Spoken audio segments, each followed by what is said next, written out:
first day, peace-loving, hippie, raver, going in, Cat A, which is, if you're watching America's Supermax, how are the prisoners receiving you? Because they're pretty tough guys, aren't they? What, in England? Yeah. First day in, how did they receive you? I mean, no one was allowed to talk to me. Okay. So I was literally put behind the door for 24 hours a day, and no one was allowed any contact with me. Yeah.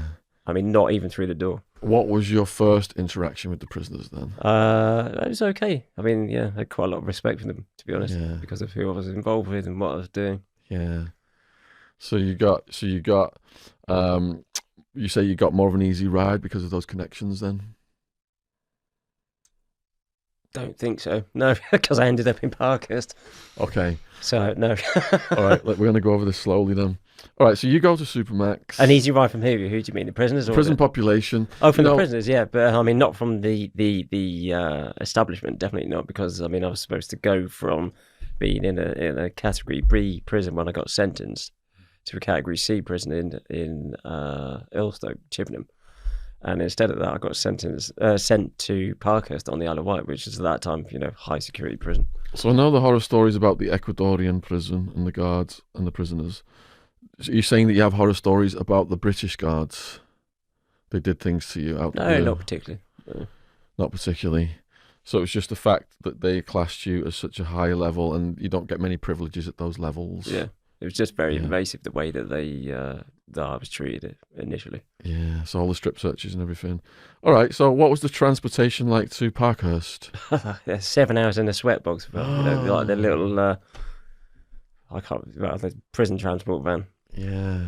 And they're supposed to take you out every 4 hours, I think, to use the toilet or just a break, but they left us in there 7 hours, even on the ferry. Are you sardined in there and chained up to people? Yeah, no, because it's like individual cubicles. Yeah. Well, it was when I went anyway.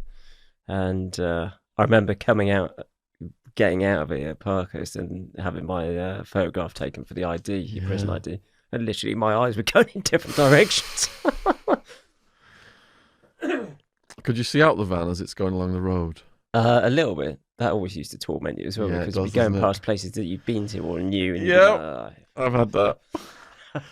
Your heart's like, I was there when I was in the real world, when I had a life.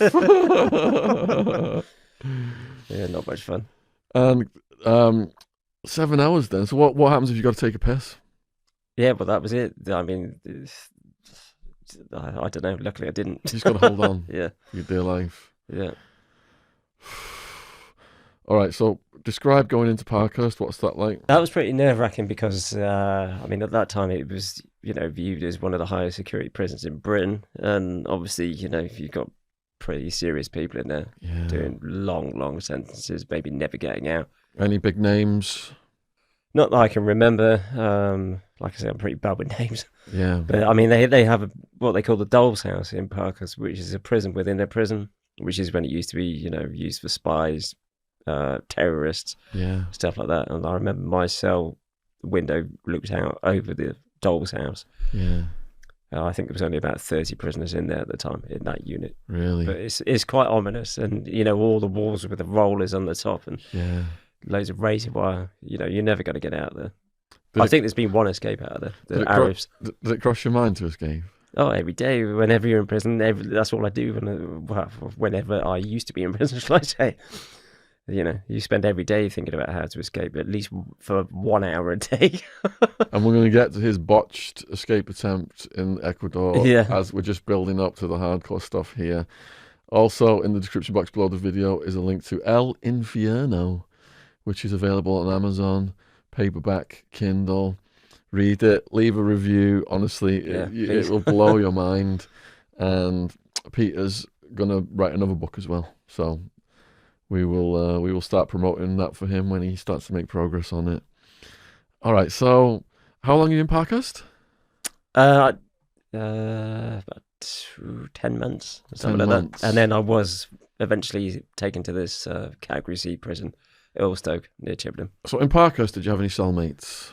I did, only for a little bit though. I think I only had one because of being potential category. I was a single cell nearly all the time. But obviously, as I went through the system, it dropped down. Did you get along with your cellmate? Or did you hear his story? Can't really remember the guy. Yeah. Remember a little bit, but can't remember now. It takes some getting used to, doesn't it? You're living in a room the size of a toilet and sleeping next to the toilet. I think what you could, so people understand how small a prison cell is, if you've ever been on a ferry across the English Channel and you've taken a room or a cabin on one of those ferries, that is virtually identical to a prison cell, isn't it? More or less. And then put a toilet in there, and when you're locked down because it's short-staffed, so farts, shit, pisses, everything. It's lovely. You just really have to get used to it, which you do. Okay, so Parkhurst then, any notable stories from that time that you can think of?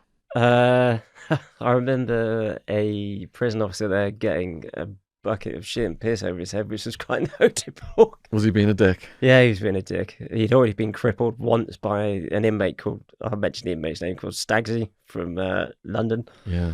Who, I won't mention the officer's name, but he knows who he is. He got crippled by Stagsy in a riot, and he walked with a limp. He was a bit of a dick. And he got a bucket of piss and shit over his head one evening when we were being told to bang up. I remember banging up, and then I remember hearing him shouting, after these other guys, bang up, bang up, bang up, and then, I'm going to kill you.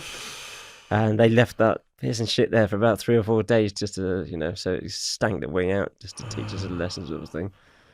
There's no need to be a dick, is there? Everyone just wants to get along and just get, stay safe, really. Yeah. Just prison's hard enough as it is, isn't it? Yeah, exactly. Any other stories from that prison before we go to the next one? Not that I can repeat. So what was the next one then? Stoke. And that was category C? C. So like medium, minimum? Minimum. No, medium. So medium cells with cellmates now? No, I think they were single.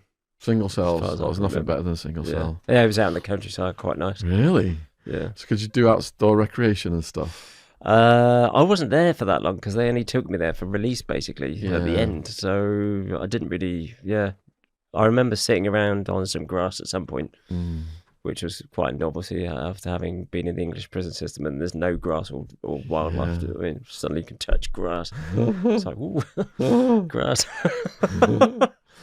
So did you have a routine then? It sounds like you just buckled down and got on with whatever, reading, I just exercise. Yeah, exactly.